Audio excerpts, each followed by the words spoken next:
Good morning students. I hope आप लोग बहुत अच्छे होंगे और अध्ययन और अध्यापन का कार्य भी बहुत अच्छे से कर रहे होंगे।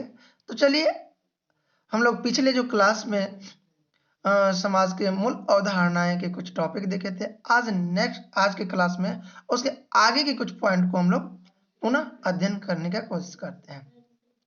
तो आज जो है हम लोग पहला पॉइंट देखते हैं, समूह, जिसको ग्रुप भी कहते हैं। तो कहता है कि जब कुछ एक व्यक्ति किसी विशेष आधार पर अपने ही समान कुछ दूसरे व्यक्तियों के संपर्क में आते हैं, ठीक है, अर्थात जब कुछ व्यक्ति किसी विशेष आधार पर अपने ही समान, ठीक है ना, अपने ही समान कुछ दूसरे व्यक्तियों के संपर्क में आते हैं अथवा उसके प्रति जागरूक होते हैं, तब व्यक्तियों की इसी अस्थायी अथवा अस्थायी संगठन को हम सामाजिक समूह कहते हैं। यहाँ पे थोड़ा सा समझने की कोशिश कीजिएगा। कहता है कि अपने, अर्थात जब हम एक विशेष आधार पर जब अपने ही समान, ठीक है, व्यक्तियों के संपर्क में आते हैं अथवा उसके प्रति जागरूक होते हैं, अवेयरनेस होते हैं, तब व्यक्तियों की इस अस्थायी और अस्थायी संगठन को हम सामाजिक समूह कहते हैं। कहने का तात्पर्य है कि आप कोई भी समूह में जुड़ते हैं तो क्या देखते हैं कि आप ये देखते हैं कि ये हमारे योग्य है, ठीक है, हम अपने अनुसार देखते हैं, और नहीं तो जो हमारे योग्य नहीं रहता है हम उस ग्रुप में नहीं जुड़ते हैं, उस समूह में हम नहीं सम्मिलित होते हैं। और हाँ, जब हम समूह में जुड़ते हैं तो ये भी हम जानते हैं, जागरूक होते हैं कि इससे हमें ये बेनिफिट होगी या ये लॉस होगी, ठीक है। ये जो आपका समूह जो बनेगा वो आपका अस्थायी भी हो सकता है और अस्थायी संगठन भी हो सकता है। जैसे हम देखें तो हम बीए पार्ट 1 की जो क्लास है, ठीक है, इस क्लास में क्या है, एक समूह बना हुआ है।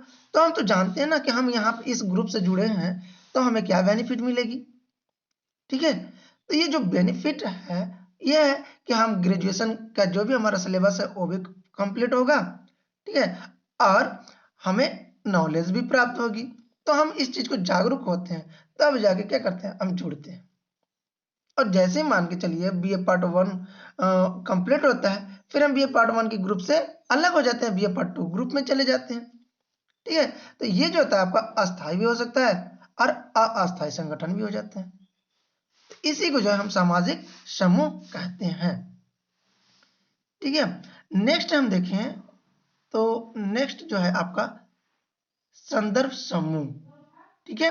संदर्भ समूह में हम देखें तो कहता है कि यह वह समूह है जिसके आधार मानव व्यवहार अपना मूल्यांकन करता है, ठीक है। जो संदर्भ समूह है, रेफरेंस ग्रुप है, वो क्या करता है, वह जो है वह समूह है, मतलब जो संदर्भ समूह है, कहता है कि यह वह समूह है जिसके आधार मानव व्यक्तियों अपना मूल्यांकन करता है तथा अपने आप को उस समूह की तरह बनाने का प्रयास करता है। ये तुलना करने का एक समूह होता है जिसमें ये कहता है, यह डिसाइड करता है कि हम यदि इस ग्रुप में जुड़े होते तो हमारा अच्छा अध्ययन अध्यापन होता, ठीक है। या जैसे हम देखें तो बहुत सारे लोग क्या कहते हैं कि भारत जो है बहुत अच्छा देश है, लेकिन पाकिस्तान क्या है, वहां पे थोड़े से अच्छे लोग नहीं है। क्यों? क्योंकि वहां पे आतंकवाद भी होते हैं, ठीक है। तो क्या कहते हैं, एक तुलना करते हैं, एक हम देखें तो मूल्यांकन करते हैं, और उस मूल्यांकन के आधार पर जो है हम प्रयास करते हैं कि हम भी एक अच्छे समूह का सदस्य बने, ठीक है। नेक्स्ट है वो आपका आता है अर्ध समूह, ठीक है।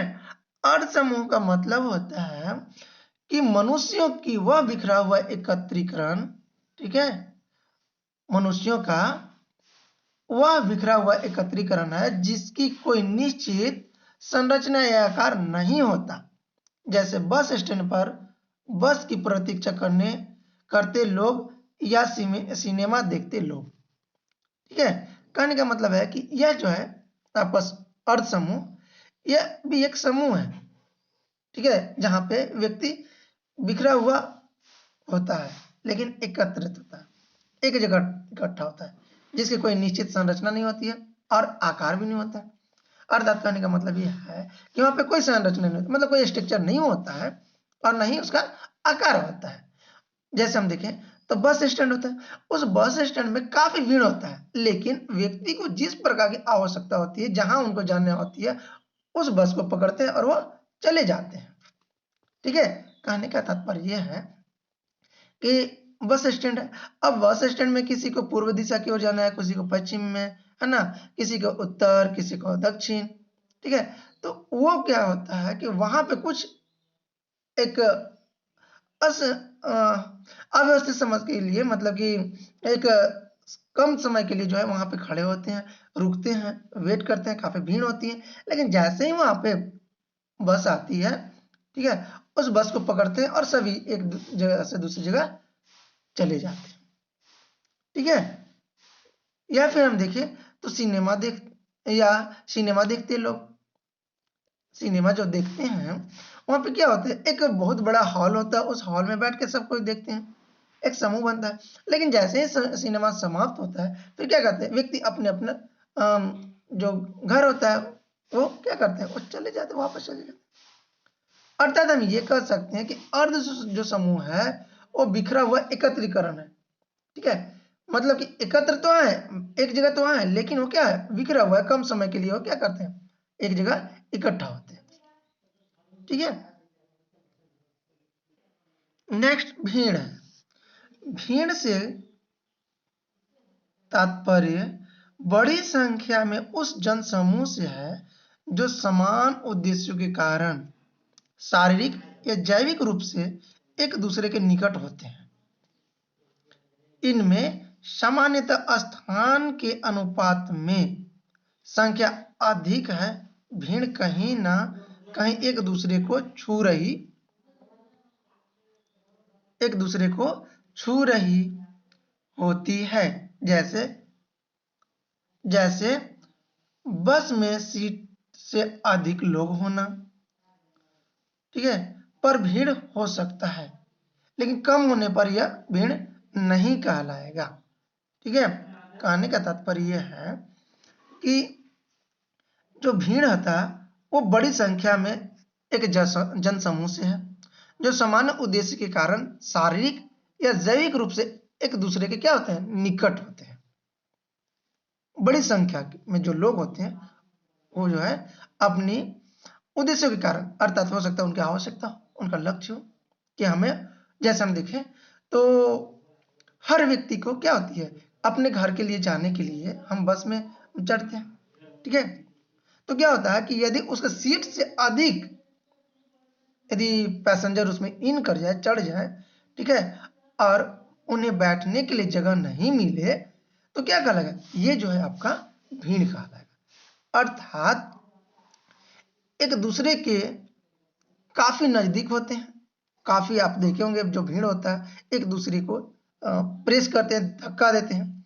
ठीक है, तो इस समानतः एक स्थान जो होता है, स्थान के अनुपात में जो संख्या अधिक होती है, कहने का तात्पर्य है कि यदि हम डेंसिटी को देखें तो कहता है गांव की कि 1 किलोमीटर में 400 प्रति किलोमीटर व्यक्ति होने चाहिए। यदि इतने हैं तो गांव का लगा, लेकिन यदि इससे अधिक है तो वो क्या कहलाएगा, जनघनत्व कहलाएगा, जनसंख्या अधिक होगा।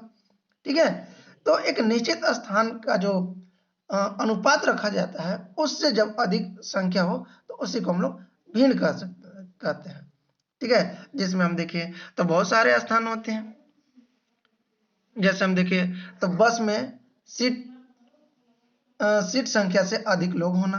ठीक है, या फिर हम देखें तो कोई भी समारोह होता है वहां पे टारगेट रखा जाता है 100 की।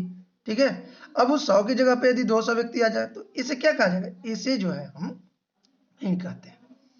ठीक है, नेक्स्ट जो है आपका उग्र, नेक्स्ट उग्र भीड़। उग्र भीड़ अर्थात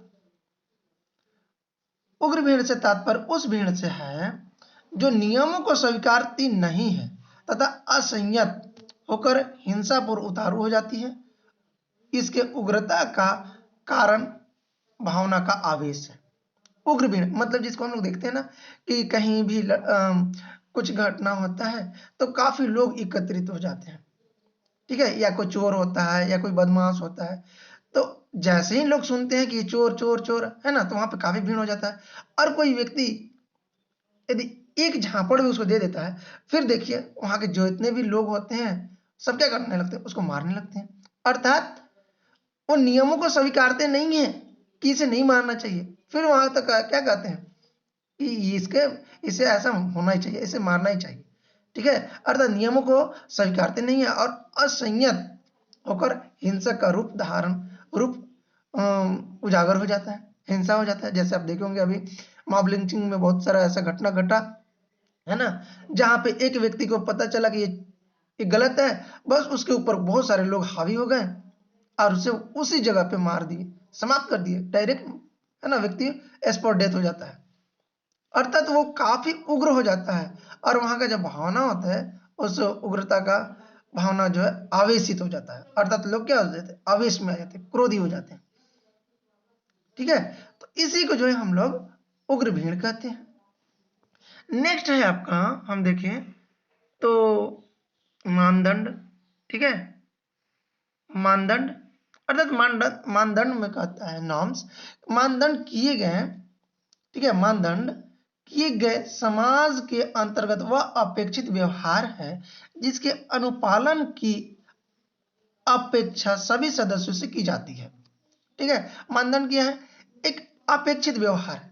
अपेक्षित व्यवहार करने का मतलब है कि एक आशा की जाती है, एक आपसे उपेक्षा की जाती है, अपेक्षा की जाती है कि आपका व्यवहार जो समाज के बनाए हुए नियम है उस नियम के तहत होने चाहिए, ठीक है, जिसके अनुपालन की अपेक्षा सभी सदस्यों से की जाती है। अर्थात जो नियम बनाया हो वो समाज के सभी सदस्य को जो है उसका पालन करें, ठीक है।